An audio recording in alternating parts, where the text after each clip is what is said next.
Hello everyone, we welcome you back to this another dedicated ethics session day 9, where today the topic is on conflict of interest versus nepotism. Okay, nepotism is something which is related to one another term that is known as favoritism. Okay, supposedly if I have someone known in my ambit, okay, so obviously I will give you much more preference as compared to someone other who is coming without any context. Okay, so let's start with today's one.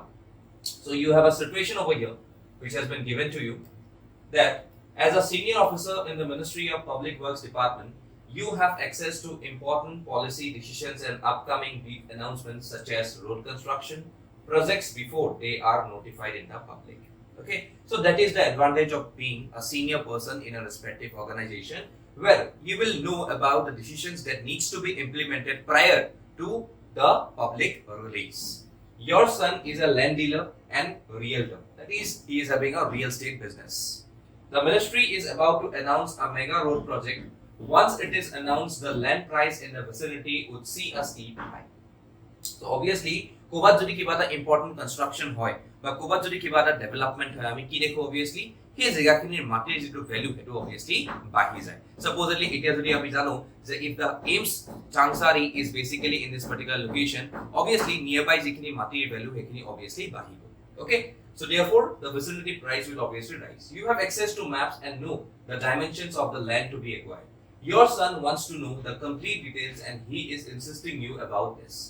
He wants to buy the land at present rates, which is very cheap, in and around the soon to be announced project, and he is trying to convince you by saying that he would purchase land confidentially and there would be no problem in future for you.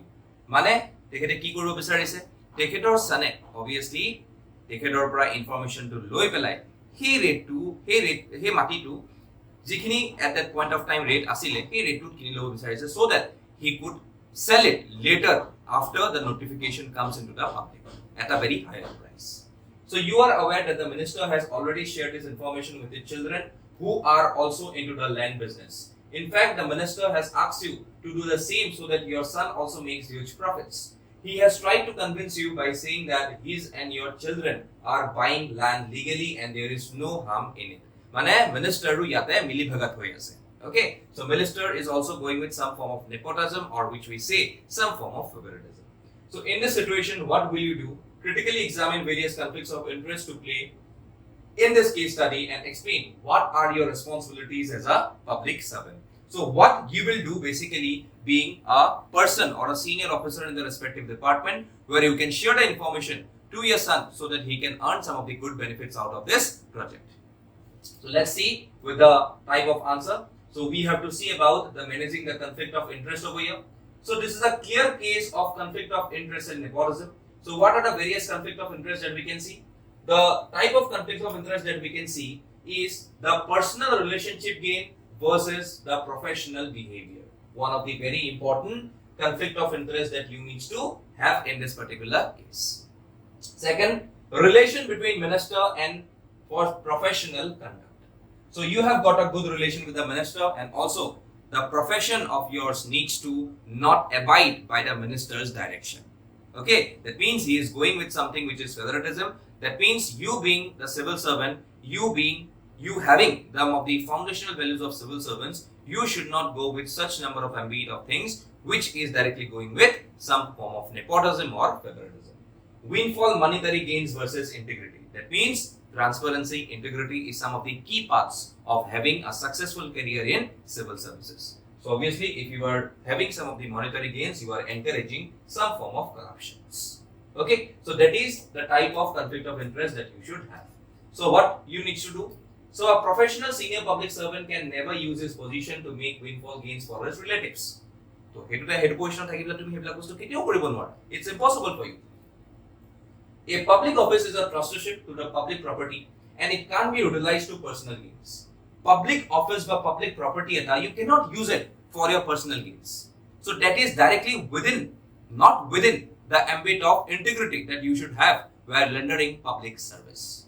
So it cannot be utilized to personal gains by the holder of office on either profession or moral grounds. Therefore, I will not share any information regarding those policy decisions without any, including my son.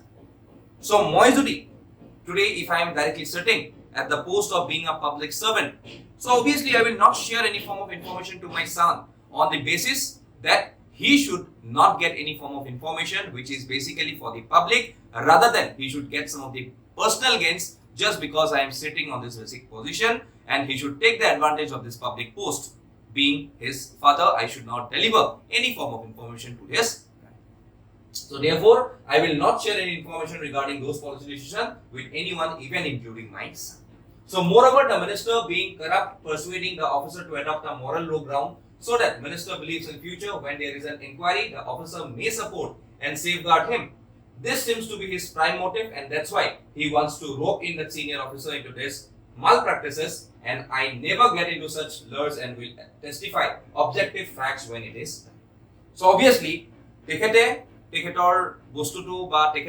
we know that obviously whenever a decision is taken, the minister does not sign, it's the officer who is present over there, he basically signs. So obviously the responsibility of giving that land to some of the personal entities directly lands on to the respective officer. So the minister will escape, but the officer may directly fall on the trap. So you should not get lured by such number of malpractices or such number of mal habits that is directly directed to you by the respective ministers. So therefore, you should not do so, and therefore you should abide by the type of integrity and values of foundational civil services that you should have basically to enhance the society in some of the goodwill gesture. Okay, so that is, we can see that in this case, the responsibilities of a public servant can be mentioned as he is a trustee of public money. So obviously he should not misutilize the public money that he is basically given by the trust of the public in which he is basically serving as a public servant.